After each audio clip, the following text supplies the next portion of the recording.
ഇന്ന് മാർച്ച് 8 അന്താരാഷ്ട്ര വനിതാ ദിനം. എൻ്റെ എല്ലാ പ്രിയപ്പെട്ട വനിതാ സുഹൃത്തുക്കൾക്കും വനിതാ ദിനാശംസകൾ.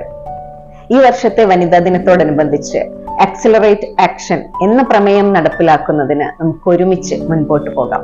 നിലവിലെ വനിതകളുടെ പുരോഗതിയുടെ നിരക്കിൽ വേൾഡ് ഇക്കണോമിക് ഫോറത്തിൽ നിന്നുള്ള ഡാറ്റ പ്രകാരം പൂർണ്ണ ലിംഗ തുല്യത കൈവരിക്കാൻ നമ്മൾ 2158 വരെ, അതായത് ഏകദേശം 5 തലമുറ വരെ കാത്തിരിക്കേണ്ടി വരും. അവിടെയാണ് ആക്സിലറേറ്റ് ആക്ഷൻ എന്ന പ്രമേയത്തിന്റെ പ്രസക്തി, അതായത് പ്രവർത്തനങ്ങൾ ത്വരിതപ്പെടുത്തുക. സ്ത്രീകൾ വ്യക്തിപരവും തൊഴിൽപരവുമായ മേഖലകളിൽ നേരിടുന്ന തടസ്സങ്ങളും പക്ഷപാതങ്ങളും അസമത്വങ്ങളും പരിഹരിക്കുന്നതിനുള്ള പ്രവർത്തനങ്ങൾ വേഗത്തിലാക്കുക. ലിംഗസമത്വം കൈവരിക്കുന്നതിന് വേഗത്തിലും നിർണായകവുമായ നടപടികൾ സ്വീകരിക്കേണ്ടതിന്റെ ആവശ്യകതയും ഈ പ്രമേയം ഊന്നിപ്പറയുന്നു. ഇപ്രകാരം വനിതകളുടെ സമഗ്ര വികസനത്തിനുള്ള കാര്യങ്ങൾ നടക്കുന്നുണ്ടെങ്കിലും ക്രിമിനൽ കേസുകളിൽ, പ്രത്യേകിച്ച് മയക്കുമരുന്ന് ബന്ധപ്പെട്ട കേസുകളിൽ സ്ത്രീ കുറ്റവാളികളുടെ എണ്ണം ഏറി വരുന്നുണ്ടെന്നത് നമ്മളെ ആശങ്കപ്പെടുത്തുന്ന ഒരു കാര്യമാണ്. വിവിധ മേഖലകളിൽ തങ്ങളുടേതായ വ്യക്തിമുദ്ര പതിപ്പിച്ച അനേകം മഹിളാരത്നങ്ങളുണ്ട്.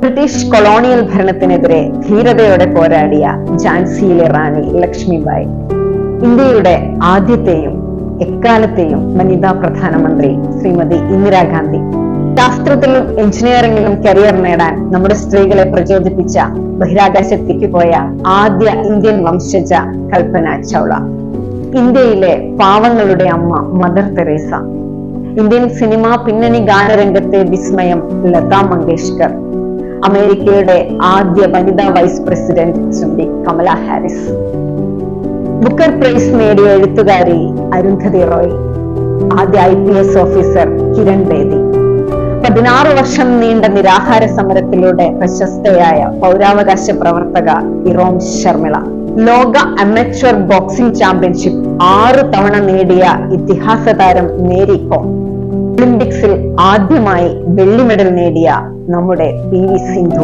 ലോക ചാമ്പ്യനെ മലർത്തി അടിച്ചുകൊണ്ട് ഒളിമ്പിക് മെഡൽ സ്വന്തമാക്കിയ സാക്ഷി മാലിക്, അവസാനമായി നടന്ന under-19 women's T20 world cup ജേതാക്കളായ നമ്മുടെ ഇന്ത്യൻ ചുണക്കുട്ടികൾ. എന്തിനേറെ പറയുന്നു, ഭാരതത്തിന്റെ പരമോന്നത പദവിയായ രാഷ്ട്രപതി സ്ഥാനം പോലും നമ്മുടെ മഹിളകൾ അലങ്കരിച്ചു കഴിഞ്ഞു. സ്ത്രീ ശക്തികളിൽ ഇവരൊക്കെ ചിലർ മാത്രം.